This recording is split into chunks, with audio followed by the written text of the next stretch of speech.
नमस्कार साथियों, परीक्षार्थी आईएएस एकेडमी के यूट्यूब चैनल पर आप सभी का स्वागत है। जैसा कि हमने पिछले वीडियो में मध्य प्रदेश सामान्य ज्ञान एक नया विषय प्रारंभ किया था और उसके अंतर्गत हमने मध्य प्रदेश का सामान्य परिचय एक टॉपिक स्टार्ट किया था। उसी को आज हम कंटिन्यू करेंगे आगे। ये कहाँ तक हमने पढ़ लिया था?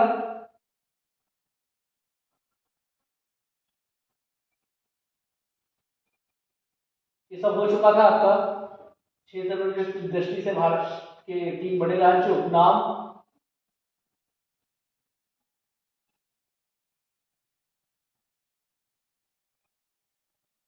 ये सब हो चुका था आपका। यहां पर थे हम।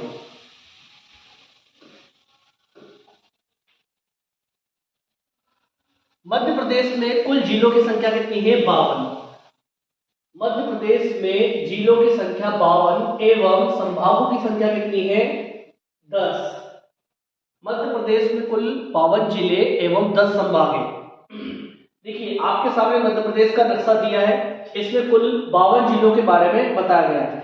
अब इसमें 10 संभाग कौन कौन से हैं ये भी मैं आपको बताऊंगा, और आगे इसमें भारत के 5 ऐसे राज्य जो मध्य प्रदेश को घेरे हुए हैं, या कह सकते हैं मध्य प्रदेश की सीमा जिन 5 राज्यों से लगती है उनके नाम भी यहाँ पर दे रखे हैं। उत्तर प्रदेश, छत्तीसगढ़, महाराष्ट्र, गुजरात और राजस्थान। आगे बढ़ते हैं। उत्तर प्रदेश से लगने वाले जिले कौन कौन से? उत्तर प्रदेश से लगने वाले जिले, तो यहाँ उत्तर प्रदेश के साथ में मध्य प्रदेश के 13 जिले सीमा बनाते हैं। कौन कौन से हैं? मुरैना, भिंड, दतिया, शिवपुरी, अशोकनगर, सागर, टीकमगढ़, निवाड़ी, पन्ना, छतरपुर, सतना, रीवा, सिंगरौली। अगर इन्हीं जिलों को अगर आप मैप के माध्यम से देखेंगे, जैसे मैप लगा हुआ है आपका, तो मैप के माध्यम से अगर हम देखेंगे कि देखिए उत्तर प्रदेश के साथ सीमा बनाने वाले मध्य प्रदेश के जिले, तो एक तो हो गया मुरैना, भिंड। देखिए ये जो सीमा यहाँ पर दिख रही है आपको, ये कौन सी सीमा है? ये तो हो जाएगा आपका उत्तर प्रदेश, और ये वाला क्षेत्र है आपका कौन सा? राजस्थान। तो यहाँ पर मुरैना जो है वह उत्तर प्रदेश की सीमा को टच कर रहा है, राजस्थान की सीमा को भी टच कर रहा है, और साथ ही किसकी सीमा को टच कर रहा है? यूपी की सीमा को टच कर रहा है। इसके बाद में भिंड, दतिया, शिवपुरी, अशोकनगर, सागर, टीकमगढ़, निवाड़ी, छतरपुर, पन्ना, सतना, रीवा और सिंगरौली। ये कुल कितने जिले हैं? तो ये आपके कुल 13 जिले हैं। ठीक है, ये कुल कितने जिले हैं? 13 जिले हैं जो उत्तर प्रदेश के साथ में सीमा साझा करते हैं, बनाते हैं। आगे हम देखेंगे छत्तीसगढ़ से लगने वाले मध्य प्रदेश के जिले, तो यहीं पर मैं आपको बताऊंगा छत्तीसगढ़ से सिंगरौली की भी सीमा लगती है। ये जो सीमा जाती है आपकी, ये सीमा छत्तीसगढ़ और उत्तर प्रदेश दोनों से साझा करता है। इसके बाद में आपका सीधी जिला, शहडोल जिला, अनूपपुर जिला, एक जिला है यहाँ पर जिसका नाम है डिंडोरी, यह नाम भी लिखा है मैप में। कौन सा जिला है? डिंडोरी। इसके अलावा बालाघाट। तो ये कुल कितने जिले हैं? 6 जिले हैं मध्य प्रदेश के जो छत्तीसगढ़ के साथ सीमा बनाते हैं। आगे मैं बात करता हूं महाराष्ट्र की। किसकी बात करता हूं? महाराष्ट्र की। तो महाराष्ट्र के साथ में मध्य प्रदेश के कुल 9 जिले सीमा बनाते हैं। कौन कौन से? एक तो बालाघाट ही है, बालाघाट छत्तीसगढ़ और महाराष्ट्र दोनों के साथ सीमा बनाता है। सिवनी, छिंदवाड़ा, बैतूल, खंडवा, बुरहानपुर, खरगोन, बड़वानी और अलीराजपुर। ये कुल कितने जिले हैं? 9 जिले हैं जो महाराष्ट्र के साथ सीमा बनाते हैं। आगे हम देखें गुजरात राज्य के साथ मध्य प्रदेश के 2 ही जिले सीमा बनाते हैं, एक तो झाबुआ और एक अलीराजपुर।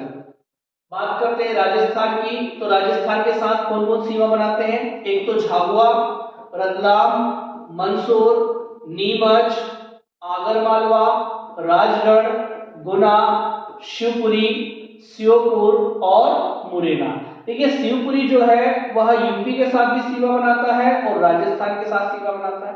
मुरैना भी आपका यूपी के साथ सीमा बनाता है और राजस्थान के साथ सीमा बनाता है।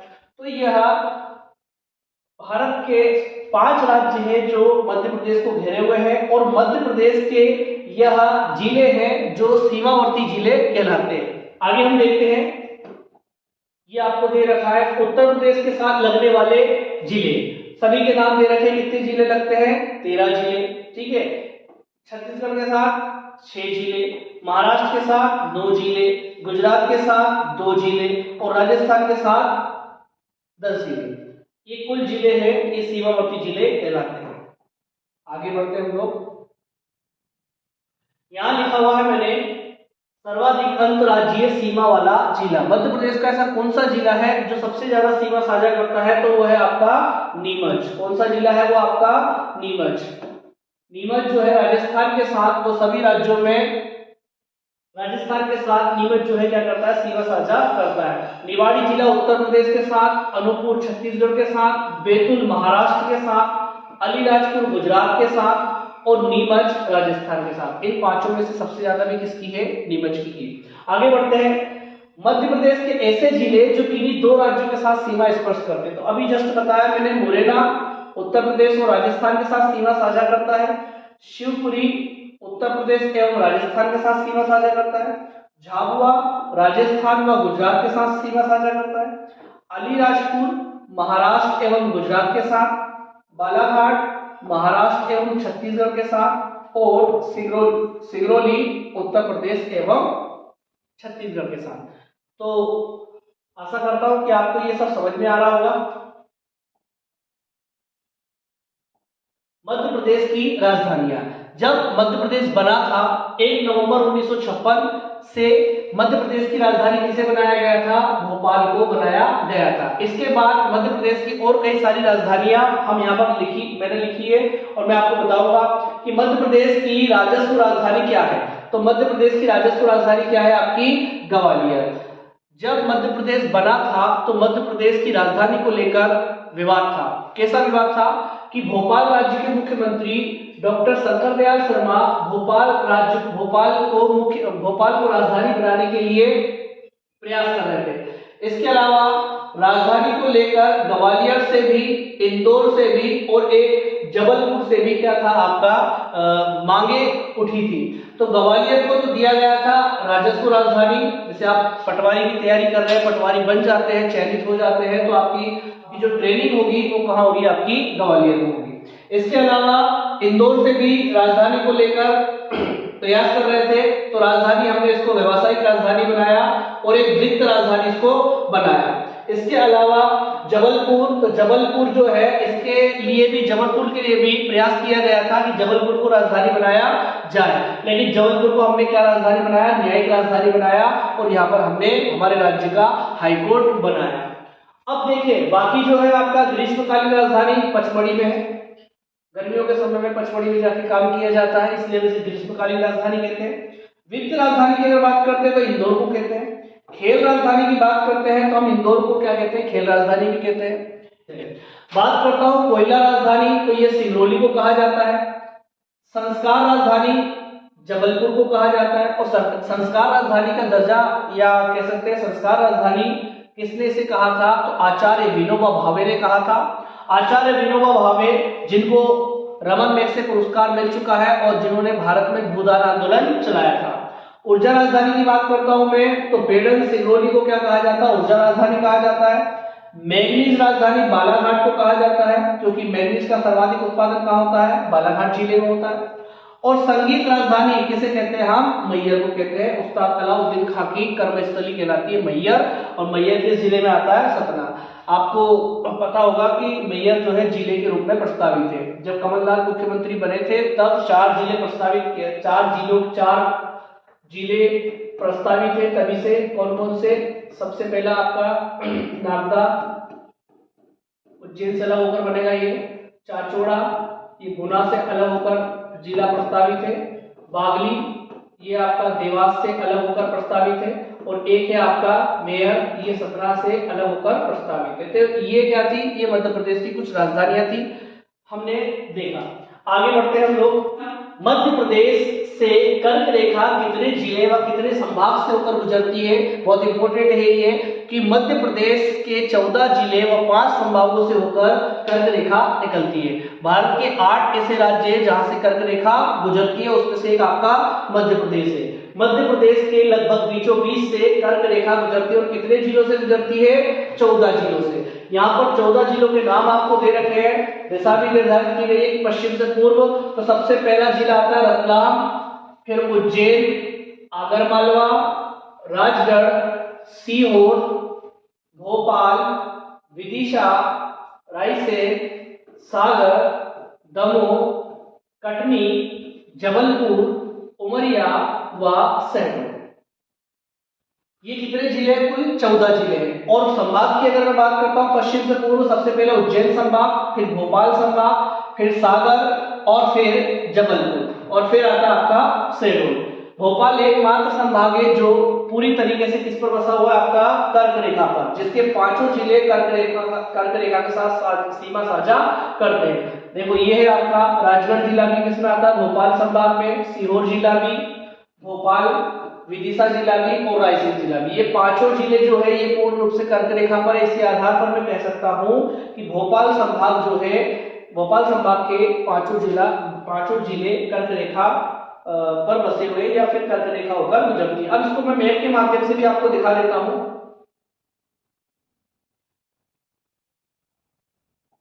देखिए आप, सबसे पहले कर्क रेखा कहां से निकलती है? रतलाम से, फिर उज्जैन से, फिर आगरमालवा से, फिर राजगढ़ से, फिर इसके बाद यह सीहोर से, भोपाल से, भोपाल के बाद यह विदिशा से, विदिशा के बाद यह रायसेन से, फिर सागर से, दमोह से, जबलपुर से, कटनी से, उमरिया से और शहडोल से। 1 2 3 4 5 6 7 8 9 10 11 12 13 14।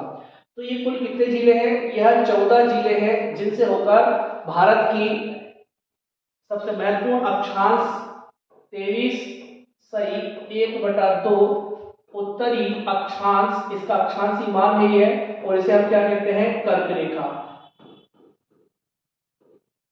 अभी अक्षांश रेखाएं क्या होती है, देशांतर रेखाएं क्या होती है, इसके लिए मैं एक अलग वीडियो बनाऊंगा, उसमें क्लियर हो जाएगा आपका। लेकिन आपको ये जानना है सबसे पहले। और भारत के कितने राज्यों से निकलती है? 8 राज्यों से, जिसमें से एक आपका मध्य प्रदेश है। अभी जस्ट मैंने बताया था आपको कि यह कर्क रेखा कितने संभागों से होकर गुजरती है? तो एक तो आपका हो जाएगा उज्जैन संभाग। देखिए उज्जैन संभाग क्या है आपका? ये पूरा यहां से यहां तक, ये पूरा क्या है आपका? ये कहलाता है उज्जैन संभाग। ये क्या कहलाता है?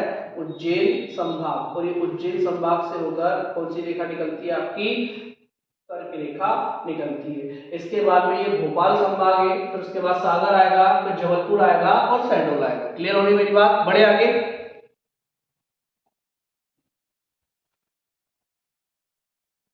चलिए बात करते हैं भारतीय मानक समय रेखा की।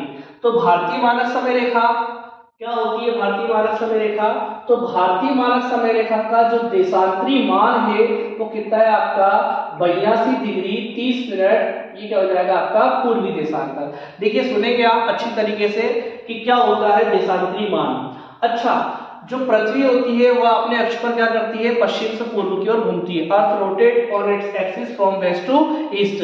इसके कारण क्या होता है? सूर्य क्या उदय होता है? सूर्य उदय होता है आपका पूर्व दिशा से। ऐसा प्राकृतिक घटना ही है कि सूर्य उदय किधर से होता है? आपका पूर्व दिशा से होता है। तो पूर्व दिशा में सबसे पहला जो राज्य पड़ता है वो कौन सा है? आपका अरुणाचल प्रदेश। सॉरी, पूर्व नहीं, पूर्व दिशा में सबसे अरुणाचल प्रदेश हो जाएगा। और पश्चिम में जो राज्य पड़ता है उसका नाम है आपका गुजरात राज्य। ठीक है, गुजरात राज्य।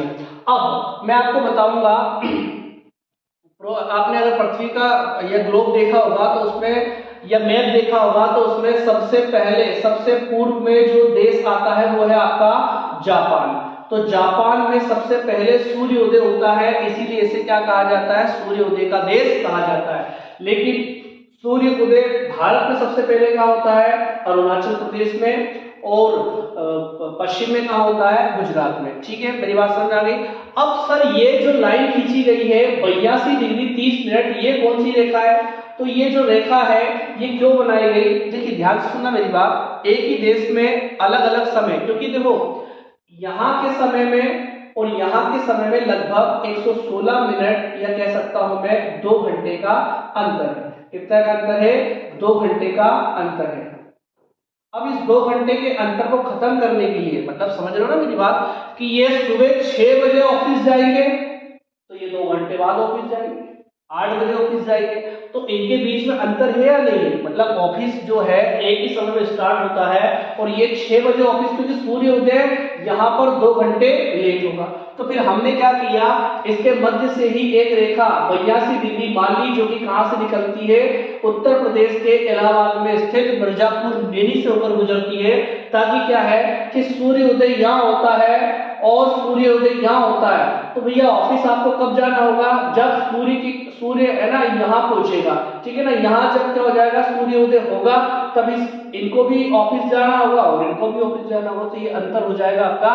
ठीक है, और ये जो देशांतरी मान 82 डिग्री 30 मिनट, ये पूर्वी देशांतर जो दे रखा है, ये भारत के कितने राज्यों से होकर गुजरता है? तो यह भारत के 5 राज्यों से होकर गुजरता है। कितने राज्यों से? 5। देखिए सबसे पहले उत्तर प्रदेश, फिर मध्य प्रदेश, फिर छत्तीसगढ़ और आंध्र प्रदेश और उड़ीसा। अब देखो यहाँ पर मैं क्लियर करना चाहूंगा सबसे पहले कि मध्य प्रदेश, हम एमपी जी के पढ़ रहे हैं, तो ये जो मध्य प्रदेश है ना, इस मध्य प्रदेश के एकमात्र जिले, इससे एकमात्र जिले यह सिंगरौली से होकर गुजरती है। ठीक है ना, सिंगरौली, और ये हो जाएगा आपका सबसे पूर्वी जिला सिंगरौली और सबसे पश्चिमी जिला अलीराजपुर। इसके मध्य में कितने का अंतर है? 34 मिनट, ये आधे घंटे, लगभग आधे घंटे का अंतर होता है। ये भारतीय मानक समय रेखा कितने राज्यों से होकर गुजर रही है?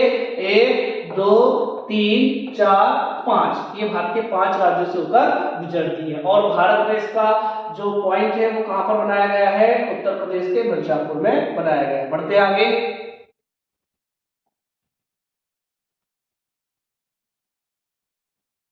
एक पॉइंट और ये लिखा हुआ है, ठीक है, एक पॉइंट ये मैंने लिखा है अलग से कि भोपाल राज्य से सर्वाधिक दूरी पर स्थित, या भोपाल जिले से कह सकता हूं, गलत हो गया थोड़ा सा, भोपाल जिले से सर्वाधिक दूरी पर स्थित जिला कौन सा है? तो वो सिंगरौली है। ये प्रश्न पूछा जा सकता है कि राजधानी से सबसे दूर स्थित जिला कौन सा है? तो वह सिंगरौली है। वही बात करता हूं कि भोपाल के पड़ोसी जिले कौन कौन से हैं। देखिए ये हो जाएगा आपका भोपाल, ठीक है, ये हो जाएगा आपका भोपाल, ये हो जाएगा आपका भोपाल। अब इसके आसपास जो जिले हैं वो कौन कौन से हैं? 5 जिले हैं। कौन कौन से? गुना, विदिशा, राजगढ़, सीहोर और रायसेन। ठीक है ना, ये भोपाल के क्या पड़ोसी जिले। भोपाल अपनी राजधानी है, इसलिए मैं आपको बता रहा हूं। ठीक है, बढ़ते हैं हम आगे। अब बहुत ही इंपोर्टेंट टॉपिक आ रहा है, ठीक है, मध्य प्रदेश के राजकीय चिन्ह। क्या हो जाएंगे आपके? मध्य प्रदेश के राजकीय चिन्ह। मध्य प्रदेश शासन ने राज्य स्थापना के दौरान जो राजकीय प्रतीक चिन्ह अपनाया, उसमें भारत के राजकीय चिन्ह और स्थानीय विशेषता दोनों को महत्व दिया गया है। अब ध्यान समझना इसको, क्या कहना चाह रहा हूं, राजकीय चिन्ह की बात यहां पर हो रही है। ये देखा रखा आपको राजकीय चिन्ह, ये है अपना राजकीय चिन्ह, ठीक है ना। सबसे पहले उसने क्या कहा कि 24 स्तूप की आकृति एक व्रत। अब देखो ये है आपके सामने बने हुए हैं, ये क्या है आपके 24 स्तूप है, और ये किसकी आकृति में है? एक व्रत की आकृति में, एक व्रत के आकार में है, जो सतत तरक्की और विकास का द्योतक है।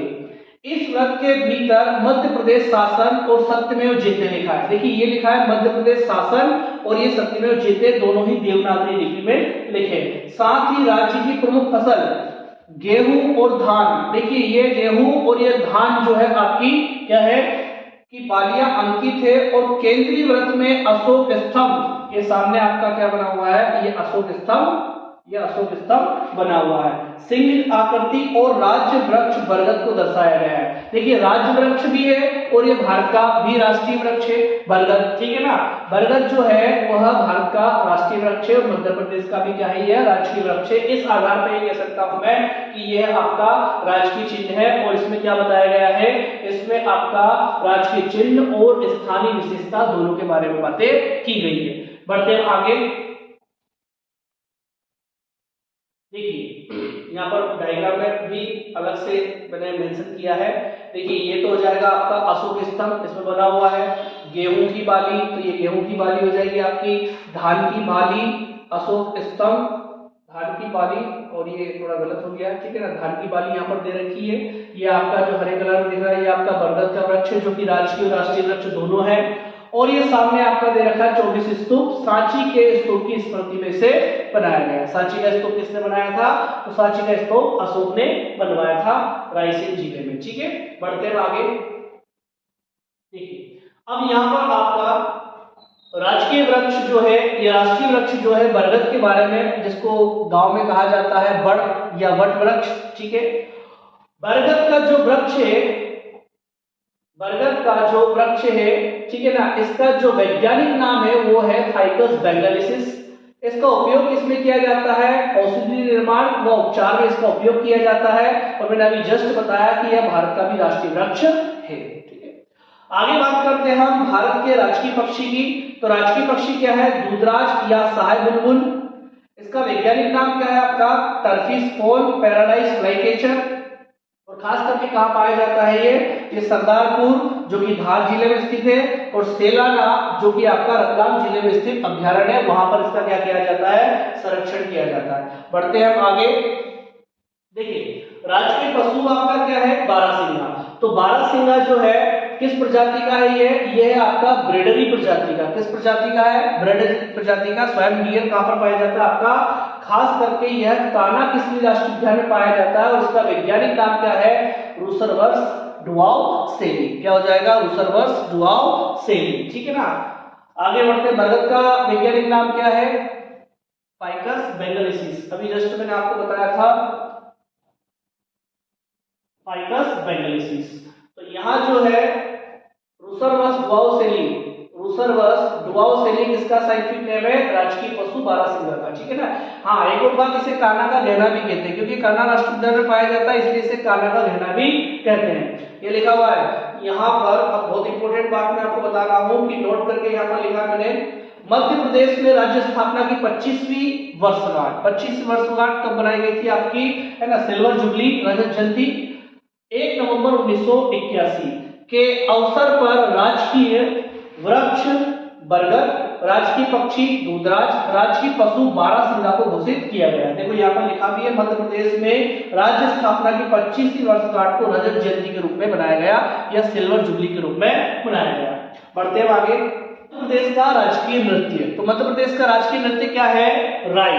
ये मध्य प्रदेश के बुंदेलखंड क्षेत्र का क्या है? आपका लोक नृत्य या फोक डांस है, ठीक है। श्रृंगार व शौर्य का प्रतीक है। सुंदर मेल इसमें बताया गया है श्रृंगार व शौर्य का। और ये किस पर किया जाता है? शुभ अवसर पर किया जाता है, ठीक है ना। इसके मुख्य पात्र क्या होते हैं? बेड़नी व विदूषक। ये जो महिला है कौन सा डांस कर रही है? आपका राई नृत्य कर रही है। ये किस क्षेत्र में किया जाता है? ये बुंदेलखंड में किया जाता है, ठीक है। आगे बात करते हैं राजकीय पक्षी की, ठीक है ना। अब राजकीय पक्षी की बात मैं करता हूं। राजकीय पक्षी की मैं अगर बात करता हूं तो देखिए यहाँ पर क्या दे रखा है? राजकीय पक्षी आपका दूधराज या सहाय बुलबुल। इसका जो साइंटिफिक नेम है या वैज्ञानिक नाम है वो है टर्फिस फोन फ्राई पैराडाइज फ्लाईकेचर।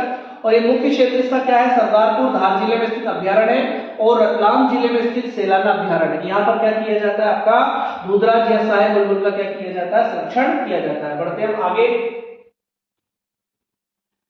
अब राजकीय पुष्प क्या है? तो राजकीय पुष्प है आपका सफेद लिली।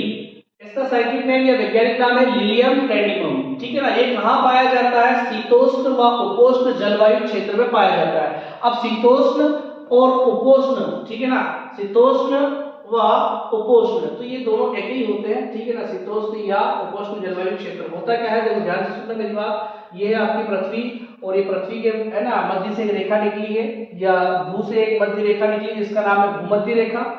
और ये हो जाएगी आपकी कर्क रेखा, और ये हो जाएगी मकर रेखा। तो ये वाला जोन क्या कहलाता है आपका? ये जोन कहलाता है पूरा उष्ण जोन कहलाता है, ठीक है। और इसके अलावा जो ऊपर वाला जोन कहलाता है, ये जोन क्या कहलाता है आपका? ये कहलाता है आपका शीतोष्ण या फिर उपोष्ण, ठीक है ना। और ये वाला क्या कहलाता है? शीत, ठीक है ना, ठीक है। कहता शीत कटिबंध, ये हो जाएगा आपका शीतोष्ण कटिबंध और ये उष्ण कटिबंध। क्लियर होनी मेरी बात? तो ये कहाँ पाया जाता है आपका शीतोष्ण और उपोष्ण जलवायु क्षेत्र में पाया जाता है। उपयोग क्या है इसका? तो इसका उपयोग हो जाएगा आपका औषधि निर्माण में इसका उपयोग किया जाता है। ठीक है, बात करते हैं हम किसकी? राज्य नाट्य की। तो ये मालवा क्षेत्र का क्या है? नाट्य है, जो कि मध्य प्रदेश का भी राज्य नाट्य पौराणिक गाथाओं और संस्कृति पर आधारित है। ठीक है, तो ये क्या है आपका? मध्य प्रदेश का राज्य नाट्य। इसके प्रणेता कौन है? बाल मुकुंद जी। प्रणेता मतलब जो है जिनको आदर्श मानकर इसको आगे बढ़ाया जा रहा है। राज्य फसल की बात करूं तो क्या हो जाएगा आपका? सोयाबीन। और सोयाबीन है तो इसका वैज्ञानिक नाम है ग्लाइसिन मैक्स। सोयाबीन उत्पादन में मध्य प्रदेश का पहला स्थान है। राज्य फल की बात करता हूं तो क्या हो जाएगा आपका? आम। और इसका वैज्ञानिक नाम क्या हो जाएगा? Mangifera indica. आम जो है वो राष्ट्रीय आपका फल भी है। बढ़ते आगे तो यहाँ पर दे रखा है आपका राजकीय मछली। तो राजकीय मछली क्या है आपकी? महासील। और इसका वैज्ञानिक नाम क्या है? प्यूटीटोरा। ठीक है ना, प्यूटीटोरा क्या है इसका वैज्ञानिक नाम है।